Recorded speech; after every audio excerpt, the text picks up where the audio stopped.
apa kabar pecinta literasi yang ada di rumah? Tetap sehat, tetap semangat. Kali ini kunjungan-kunjungan yang ada di perpustakaan, kita membuka layanannya di Pekanbaru. Karena teman-teman tahu sendiri kan bahwa saat ini kita dalam keadaan kondisi pandemi COVID-19. Jadi untuk kunjungan atau layanan perpustakaan, teman-teman bisa lihat, bisa download juga aplikasi Pekanbaru. Di sana banyak sekali buku-buku yang disajikan, judul-judul buku. Pertama buat teman-teman khususnya pecinta literasi. Oke, kali ini saya akan membacakan sebuah judul cerpen yang ada dalam buku karya-karyanya Asma Nadia. Tahu dong Asma Nadia, pecinta literasi pasti tahu siapa Asma Nadia. Nah, saya membacakan bukunya, kumpulan cerpen dari Catatan Hati yang Cemburu. Ini kumpulan cerpen atau antologi cerpen dari Asma Nadia dan kawan-kawan. Judul cerpen yang saya ambil kali ini judulnya Cemburu Perekat Cinta, buah pena dari Tuti Amalia. Sedikit saya bacakan kutipan dari hadis yang diriwayatkan oleh Al-Baihaqi dan Ar-Rabi'i. Barang siapa dilanda kesusahan dalam suatu masalah, hendaklah dia mengucapkan la haula wala quwata illa billah. Tiada daya dan tiada kekuatan kecuali dengan pertolongan Allah yang Maha Tinggi lagi Maha Agung. Oke, kita langsung saja baca cerpennya. Saya ulang, judulnya kumpulan cerpen ya, kumpulan cerpen dari Asma Nadia dan kawan-kawan. Judulnya Cemburu Perekat Cinta, buah pena dari Tuti Amalia. Saat gadis single, cantik, pintar, populer di kampus dulu, rasanya lelaki tidak asik untuk dijadikan pacar. Karena sebagian besar lelaki yang pernah menaruh hatinya padaku seringkali merepotkan dengan alasan cemburu. Bukannya merasa senang, aku yang besar dari keluarga yang menekankan kemandirian ini merasa sangat terganggu dengan SMS beginian. Ada saja cara mereka untuk nge-SMS. Bahkan ada yang bertanya, Siti, kamu pulang jam berapa? Aku jemput ya. Kemudian ada juga yang bertanya, nggak efektif kali, kosanku kan depan kampus, rumahmu jauh. Ih, nggak penting banget sih, rumahku dalam hati. Saat itu benar-benar aku tidak mengerti pikiran para pria yang terkontaminasi hatinya dengan cemburu. Saat ini berarti sekitar 6 tahun kemudian, di mana sosok single pasti sudah tidak lagi melekat pada diri. Dan sosok cantik, pintar, populer menjadi suatu hal yang sifatnya relatif, bukan absolut. Walaupun semakin jarang pujian-pujian didengungkan di telingaku, paling tidak di rumah kata cantik dan pintar cukup populer dan hanya ditujukan untukku. Bunda, saya boleh main iPad dong? Boleh ya Bunda, boleh dong. Bunda cantik deh, rayu si kakak. Bunda, ini bacanya apa? Kalau yang ini, yang itu, wah Bunda pintar sedunia. Komplain si bungsu yang anggap jawabanku super duper jitu. Walaupun komplain-komplain datangnya bukan lagi dari kaum Adam, tapi hal-hal yang cukup begini yang sering menyemangatiku untuk tidak pernah menyesali keputusan untuk tidak lagi berkarir 9 to 5. Berada di sekitar anak-anak di mana seusia mereka sosok ibu memang memegang peran sentral. Merupakan pengalaman yang tidak akan pernah aku sesali. Namun, rasa pede tersebut suatu hari teruji.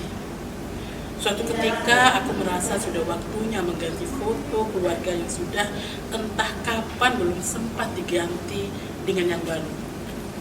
Kupandangi satu-satu dan mencoba membandingkan di antara kedua foto lama dan foto baru di tanganku. Mengasyikkan. Di foto yang baru, dua anandaku kini terlihat beranjak jadi gadis cilik. Mata, hidung, wajah, dan rambut mereka sudah tumbuh menyempurnakan kecantikan mereka. Demikian juga potret suamiku. Wajah yang tirus dengan potongan rambut belah tengah sudah tidak menggambarkan wajahnya. Wajah aslinya sekarang lebih gemukan, rambut belah pinggir, kulit lebih terang, dan tampak percaya diri. Terakhir, kutemukan gambarku sendiri. Kok ada yang aneh sih? Foto lama diambil 4 tahun lalu. Beberapa minggu setelah aku memutuskan untuk mengikuti suami yang bertugas di Wina, Austria. Terpampang jelas foto kami berpose, bertema santai, kami semua berbulu putih, dipadu dengan jeans. Wah, saat itu aku sangat tampak energik dan segar. Di tangan yang lain ada foto yang baru diambil sebulan yang lalu. Aku nampak memakai baju satu ukuran lebih besar untuk menutupi perut yang semakin maju tentunya. Walaupun pakai jeans, berusaha tersenyum centil, kesan ibu-ibunya nampak banget. Bunda gimana?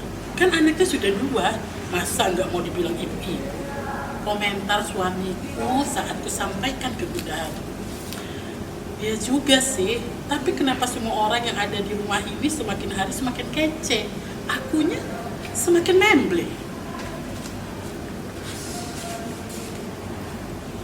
Sudahlah, buat anak-anak dan ayah, Bunda tetap cantik. Puji suamiku, tapi matanya masih menatap layar laptopnya.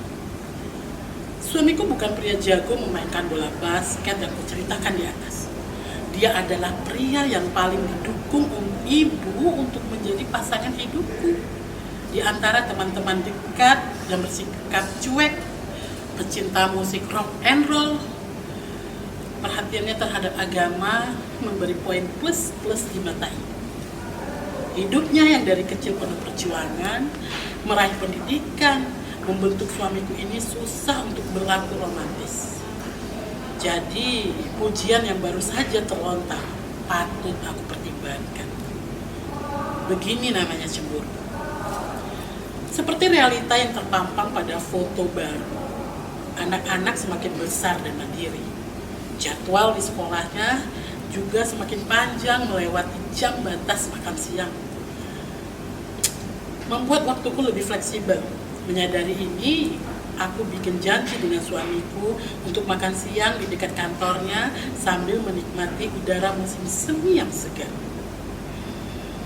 Untuk menjemput matahari yang sudah hampir 3 bulan disembunyikan musim dingin, kami memilih makan di teras di mana banyak orang berlalu lalang.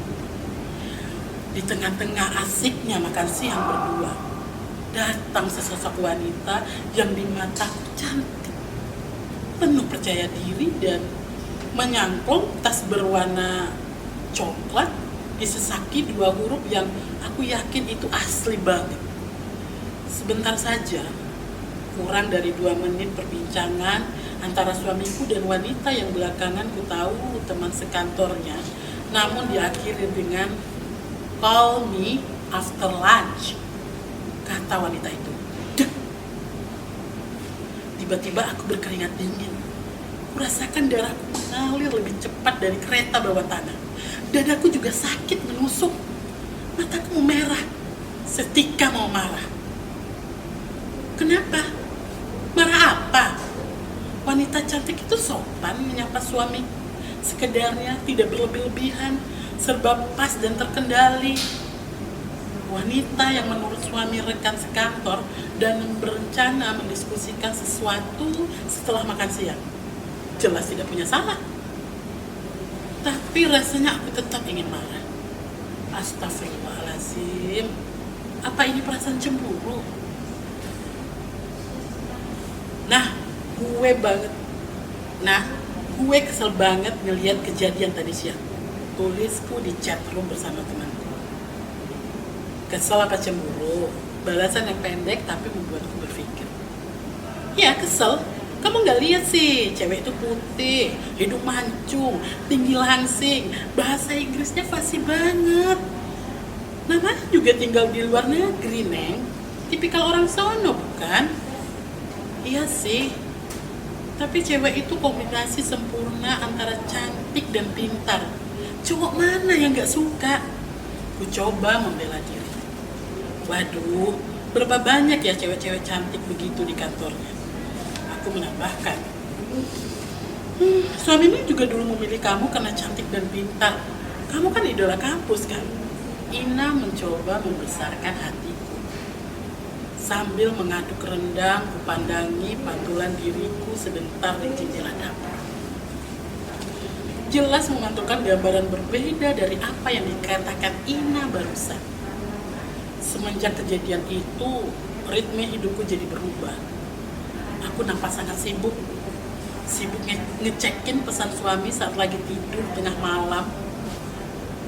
Ya di email, di FB, di Twitter, di SMS, atau aku terlihat rajin membuka bajunya sepulang kantor, memastikan tidak ada lipstick yang menempel di situ. Mencoba cari tahu siapa wanita itu, bahkan sampai meniru-niru gaya berpakaiannya yang sudah kutebak aslinya beda banget. Aku lebih sering menelpon suami menceritakan hal-hal sepele. Ayah, inflasi di Wina itu kecil banget, kurang dari 3%, ungkapku suatu hari biar kelihatan pintar. Tapi kok harga telur naik sih ya? Ups, akhirnya topik sekitar dapur juga. Nah, cemburu? Cemburu ini sangat menyiksaku. Lagi-lagi kukus temanku mohon pertolongan. Makhluk anti cemburu ini bisa ngaku cemburu juga. Oke, aku cemburu, happy. Itu dong, aku. Tapi sejak kapan ya aku tertular cemburu? Sejak gendut kali, kata temanku. Jawaban temanku tidak berkepribadian. Sebelum ku balas kesal, masuk nasihat bicaranya. Darsita, sebelum memecahkan masalah, kita harus tahu dulu letak permasalahannya. Sama dengan cemburu, jangan dihindari, diakui, lalu fokus bagaimana menghilangkannya. Istri Nabi juga pernah cemburu kok, Ina menambahkan bukti. Kira-kira gue kena apa ya? Ya itu tadi, karena endut. Enggak ding, pokoknya boleh cemburu tapi jangan buta. Cemburuku bukan buta. Jangan Ina, aku pikir ada benarnya. Kenapa aku harus gengsi mengakui rasa cemburu yang nyata hadir? Akan kutelaah baik-baik. Ku coba merecall teori menganalisa zaman kuliah dulu. Agak susah payah, tertutup memori beberapa jumlah bawang merah yang harus kugunakan untuk 1 kilogram rendang. Akhirnya kuputuskan memakai teori 5W1H. What, who, what, where, when, why, and how. Wanita cantik itu sebenarnya hanya bermain peran yang sangat singkat dalam lakon cemburu. Tingkah lakunya tidak ada yang salah, bahkan sangat wajar. Tapi profilnya yang cantik dan pintar itulah yang telah mengusik kegelisahan. Aku merasa sebagai sosok yang berbanding terbalik dengannya. Suamiku semakin hari semakin terlihat matang. Dia juga semakin menunjukkan tanggung jawabnya yang penuh di depan mata anak-anak dan aku istrinya. Di antara waktu kerja yang menghimpit, alhamdulillah selalu ada waktu bermain di setiap harinya. Bahkan mengantar dan menjemput anak walaupun sekali seminggu. Porsi agama yang menjadi poin plus di mata ibu juga cukup dijaga konsistensinya. Dari hasil investigasiku, selama ini tidak ada korespondensi yang menuju ke arah suami tidak setia. Bagaimana dengan aku? Hanya satu kata, cemburu. Kesimpulannya, aku cemburu karena aku minder menghadapi kenyataan banyak wanita cantik di luar sana, di mana sering kudapati diriku yang semakin jauh dari kata mempesona. Aku cemburu karena tidak bisa seperti itu. Aku cemburu kalau suamiku memindahkan perhatiannya. Aku cemburu karena takut kehilangan suami. Tercengang-cengang aku membaca ulang kesimpulan yang baru saja kurangku. Permasalahannya rupanya sepele, enggak penting, enggak substantif, dan buang-buang waktu. Jangan ganggu suamiku. Hari-hari selanjutnya aku mulai bisa rileks. Ngecek HP dan email suami masih saja tetap kulakukan tanpa sepengetahuan suami. Kadang-kadang nggak ketahuan juga. Waktuku saat anak-anak sekolah, aku isi dengan rutin berolahraga. Aku mendisiplinkan diri, memakai krim siang dan malam, dan ikut nimbrung saat suami membaca sebelum tidur. Dan dikuatkan dengan doa-doa setelah sholat yang lebih panjang. Hanya saja cemburu belum bisa dipendam dalam. Hanya saja cemburu belum bisa dipendam dalam. Kadang-kadang masih mencuat. Sampai suatu ketika ada email masuk dari alamat email seorang pria dengan subjek "Jangan ganggu suamiku". Ku baca 5 kali isi emailnya. Rasanya geram, panas, dan terhina dengan tuduhan wanita pemilik email ini. Seorang wanita menggunakan akun suaminya untuk meng-email buatku, lengkap dengan email yang pernah aku kirim ke suaminya beberapa bulan yang lalu. Rupanya dia istri teman kuliahku, pemain basket yang andal yang dulunya bercemburu itu. Tidak sengaja salah seorang temanku mengenalnya dan memberiku email. Hanya 1 kali korespondensi email menyambung tali silaturahmi yang sudah lama terputus. Kubaca ke-6 kalinya, sungguh tidak kutemukan kesalahanku sehingga tuduhan yang memalukan itu pantas ditujukan kepadaku. Menurutku isinya normal, menanyakan kabar, keberadaan dengan bahasa santai. Akhirnya di kepalaku muncul berbagai kata,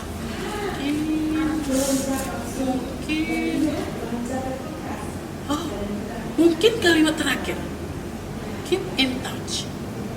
Tulisanku di sekitar akhir email itu pemicunya. Mungkin si pembasket itu pernah menceritakan terhadap istrinya tentang kisah kami dulu. Mungkin suaminya belum sempat menceritakan email kami beberapa bulan lalu. Mungkin dia cemburu. Orang pengalaman yang di bidang cemburu, aku tenang, tidak tersulut emosi, belajar dari pengalamanku. Aku yakin ini ungkapan rasa sayang seorang istri, rasa takut kehilangan sang pujaan hati. Teriring doa untuknya. Aku membalas email sambil berharap semoga ia bisa menata cemburunya menjadi cemburu berkat cinta, bukan sebaliknya. Demikianlah pembacaan cerpen yang saya ambil dari kumpulan cerpen Asma Nadia dan kawan-kawan dengan judul cerpen Catatan Hati yang Sedang Cemburu. Jadi buat terutama kaum wanita yang ada di luar sana, kita tetap menata hati, cemburunya lihat-lihat dulu ya, jangan cemburu buta. Dan buku-buku ini bisa teman-teman pecinta literasi cari di layanan kita, layanan perpustakaan Kota Pekanbaru, yaitu Pekanbaru. Karena masa pandemi belum selesai, belum usai, jadi buat teman-teman yang ingin membaca tapi tidak bisa ke perpustakaan, bisa download, bisa upload Pekanbaru. Banyak sekali judul-judul buku. Terima kasih, saya Raja Hira. Assalamualaikum warahmatullahi wabarakatuh.